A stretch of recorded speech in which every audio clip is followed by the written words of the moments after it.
Hello. Good morning. Good morning. I don't know. I think it's the sky. The sky's still so gray. It feels like it's still morning. But good afternoon. Thank you so much for joining me this afternoon. How are you? How are you doing? How's your gray Friday going? Hey, this is pretty exciting. I've actually done a lot of social media work, but this is actually my first Instagram Live, and thus I thought since the camera was front facing, before I hit the button, I would be fine. So you got a nice view of my balcony here in downtown Ottawa. Yeah. Uh, don't tell the landlord. I'm not sure I'm supposed to have that much stuff on it, but it's temporary. It's temporary. Spring is coming. I'm just getting prepared. And Kayabaga, thank you so much for inviting me, and I hope it's going No, well. thank you. Thank you so much for joining me. I'm super excited for this live today because we're talking about stuff that you and I geek off of, things that we know matter to so many people in our community. I do believe that everybody knows one person in their lives that lives or has experienced a disability that, throughout their life, they've had to go through navigating disability and the work that, we're doing. And I just want to introduce you for my viewers today before we go on. Chatting with Keenan Wellar, who has served as the co-leader and director of communication for a charitable organization, which is called LiveWorkPlay. And this is since 1997. So you were also co-founder of the agency, and you have served as a volunteer, a board member from 1995 to 1997. And before leaving your full-time role as the network manager with Canada SchoolNet, you accepted your first staff position at LiveWorkPlay under the direction of an independent board, and elected by members comprised mainly of adults with disabilities and their families. And as the media and public relations spokesperson for LiveWorkPlay, Keenan is a champion for inclusion and for people with intellectual disabilities and autistic persons in Ottawa area community, as well as provincially, and a founding member of From Presence to Citizenship Initiative, and nationally and internationally in partnership with housing, employment, and other advocacy organizations, including Community Living Ontario and Inclusion International. Wow. You appeared in 100 media interviews, and you've been the subject of career features in the Globe and Mail, Ottawa Citizen, and Ottawa Sun. Live, work, play. Let's start by, you sharing what Live, work, play does. And with such an amazing bio, I'm super honored to be chatting with you because you're an expert in this field, and you probably have encountered so many people that you have impacted their lives. Tell us what your work, what you guys do at Live, Work, Play, and the impact that you have on a regular basis in the disability community. Oh, thanks so much. That's quite an introduction. Well, and it's made possible thanks to more than 150 volunteers and our staff team, which is now 30 people, just beyond anything I ever imagined would occur. But we help the community welcome and include people with intellectual disabilities, autistic persons, and people with a dual diagnosis to live, work, and play as valued citizens. And what that means in plain language is really, for most cases, help them have an apartment, job, friends, and places to go with those friends alongside other citizens in their own community, sports, theater, everything, you name it. But definitely home and job is a big part of what we do. Amazing. So I want to talk about, what the conversation is today, which is we're talking about Motion 59. And tell me when you first heard about it, because I've engaged with the disability community for almost a year and a half now, and what a journey we've had, right, from when it was just first an idea, trying to flesh it out with so many people, to now on Monday going into a second reading of the motion. Could you chat with us, like, what were your first thoughts? And I'll share some of the things that I've heard too along the journey, but I want to hear your first thoughts when you first heard about this, and what were you doing when you first heard about this? Well, yes, first, congratulations on getting this far, and let's keep it going. My first thoughts were just someone knows about the people we serve, which is wonderful, Yes. and someone's trying to do something to make their lives better. I mean, those were really the core thoughts. I mean, we've tried to be involved and have been through different housing organizations involved in the housing strategy and trying to contribute and doing our best. But as you know, disability in itself is a very broad category, but even so can get lost in the affordable housing conversation. But then if you tunnel down a bit into the many different communities and intersectionalities within that disability framework, so people with intellectual disabilities and their housing needs, that's a very particular issue in many ways that is maybe not captured in the typical conversation. I could see that the effort was there. We're trying to look at every population, to look at accessibility more broadly than maybe people are only conceiving of physical accessibility, which is very important. Physically accessible apartments and units is life-changing for so many people, but also what are the other types of supports, communication, social supports. So I think I was correct in my very first assessment of this. Is this exactly what you were trying to do? Absolutely. And the thing is, we've been talking about building a country that is for everyone. And we know that housing is essential, right? Like housing is the basic of the basic in supporting people. So when we're building housing, I think it's important that we think about that inclusion piece and building housing for everyone. And I remember, actually, if I can insert this comment, one of the first few people I chatted with from Inclusion Canada, his first question was, just like, what are you talking about? Right? He was like, is this not a legislation? Is this not already like legislated? Like, I don't understand. And I had to be like, actually, it's not. And we do build accessible housing, but there's no piece of legislation that actually encourages and incentivizes developers to include housing for people who don't have visible disability. And when we think about the concept of disability over the many decades that we've gone through, I don't think there's a lot of, I would say, and it's not, I don't want to sound like I'm attacking anyone, but there wasn't a concerted effort around inclusion for non-visible disability. It's easy to talk about a disability we can see. It's hard to talk about a disability we cannot see. And I remember back in October when I was knocking on door, I just done my first reading and, went on to do my job as usual. But I had a lot of people who talked about it at the doors when I knocked on doors. And I met this young woman who said, I live with a non-visible disability and it is so hard for me to access housing. And I get judged based off of, my communication skills. And that motion will change a lot for me. So I know that, it's a verbiage, it's language, but this is a motion that's going to have a huge impact on the disability community, on a lot of people. And I think maybe 10 years from now, we'll be able to see the trickle effect and the impact that this is going to have. And I'm very excited about that. Another question I wanted to ask you, have you heard from the community, not just the disability community, but other folks in the community or in the development community who maybe are interested or want to continue this conversation? And what have you heard? Yes, and it connects to your last point and that wonderful story, because, up until now, when developers and housing projects, if our particular community has been involved, it's on a goodwill basis, more or less, right? So they've reached out to us or we've reached out to them and they've been receptive to the conversation. And that's wonderful, but that's a very low level of awareness. And it also, it's not a requirement when we're having accessible conversations and accessible design.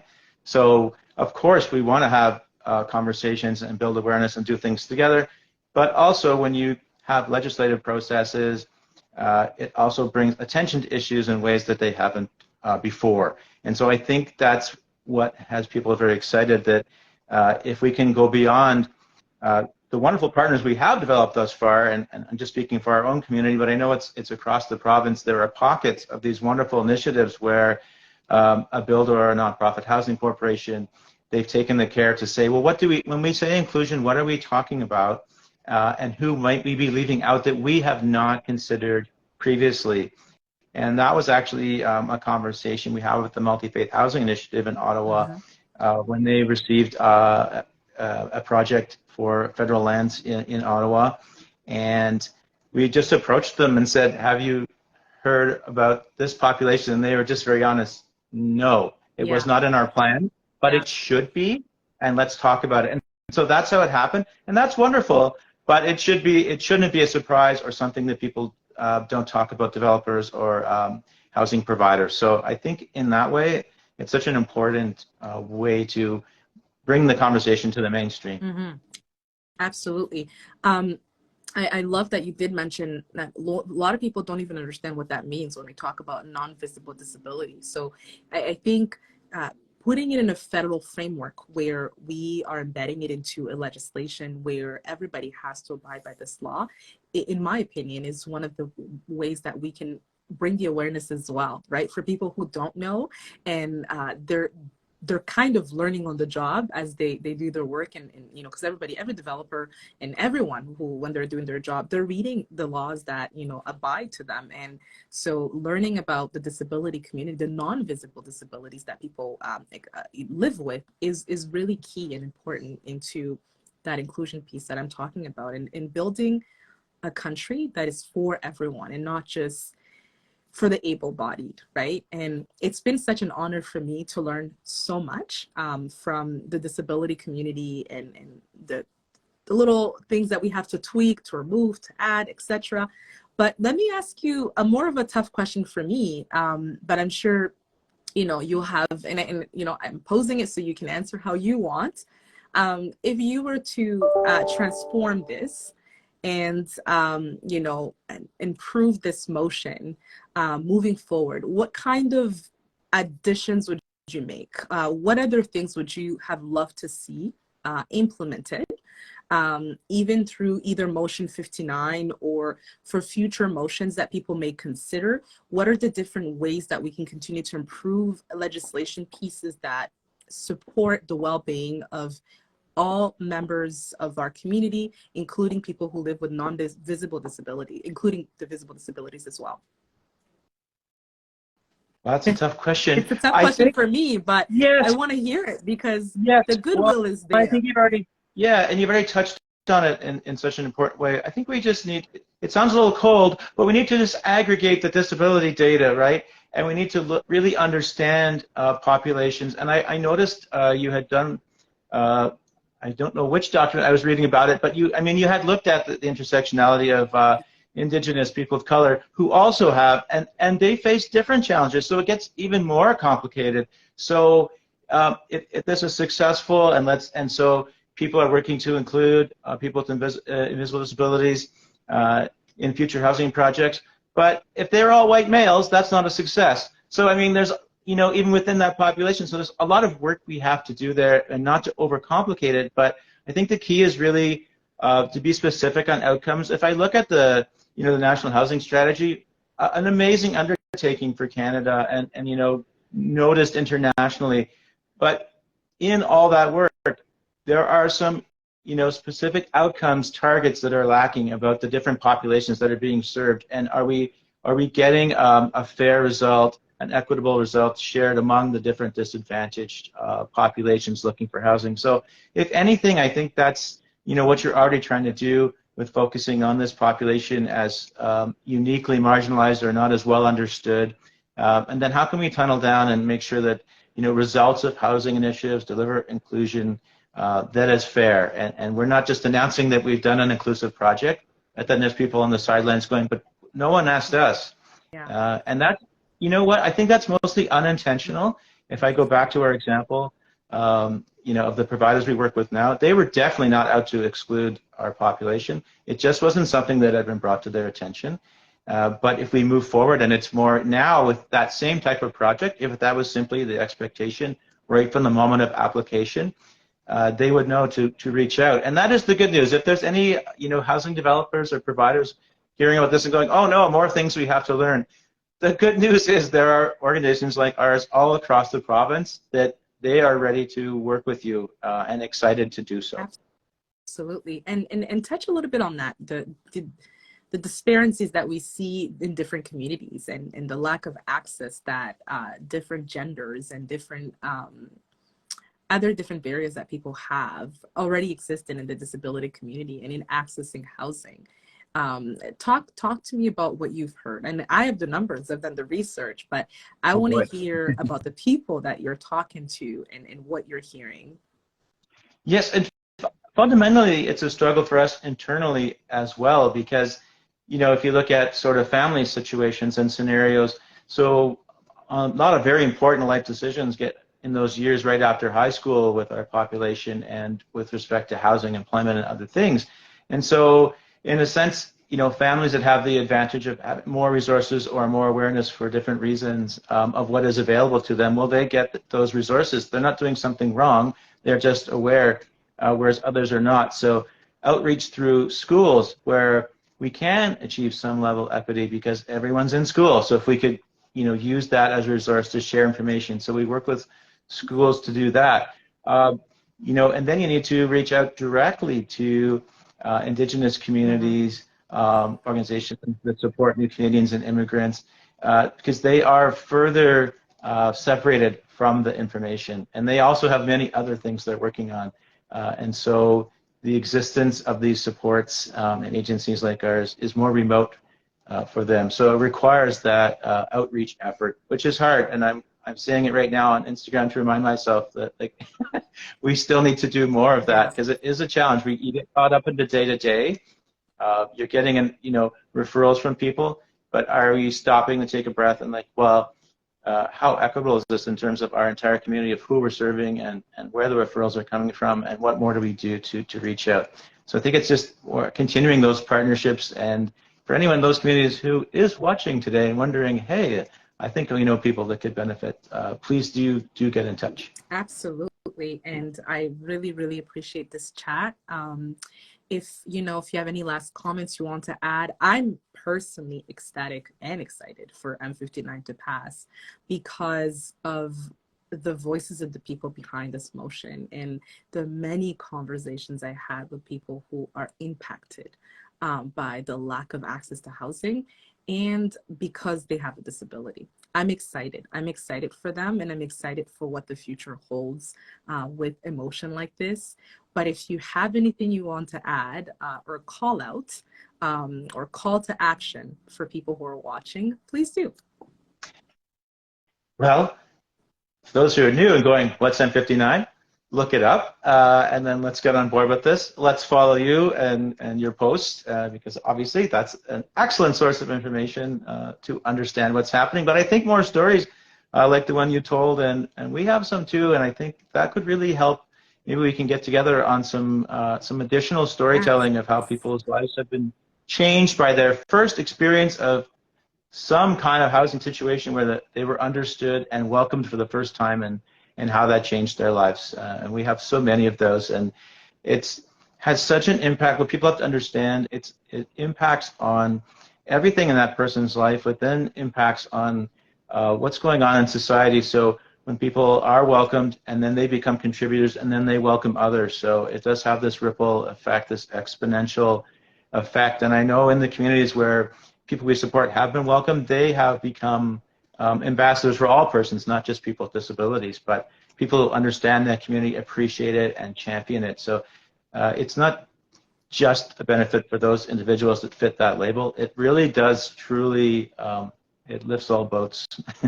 Absolutely. It helps everyone. It makes our country a better country. So thank you so much for having this awesome conversation with me. I think that your organization and the work that you guys are doing is amazing, and we are a better country because of the work that you're doing.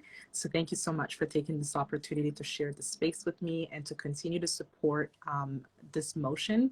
And we really hope that every MP in the House is going to be able to vote for it, and we can pass it, and we can see this work begin to happen across the country. Very important for all of you who are watching and live in Canada and you have an MP, send your MP a note to say, please support Motion 59 next week when it comes to the House of Commons and you have to vote on it, support it, if they can make comments about, you know, the different folks across the country who are impacted by this motion and can share that, we'd love to hear it. And I know that Keenan would love to hear it too. So thank you so much, Keenan, for your time and for the work that LiveWorkPlay does.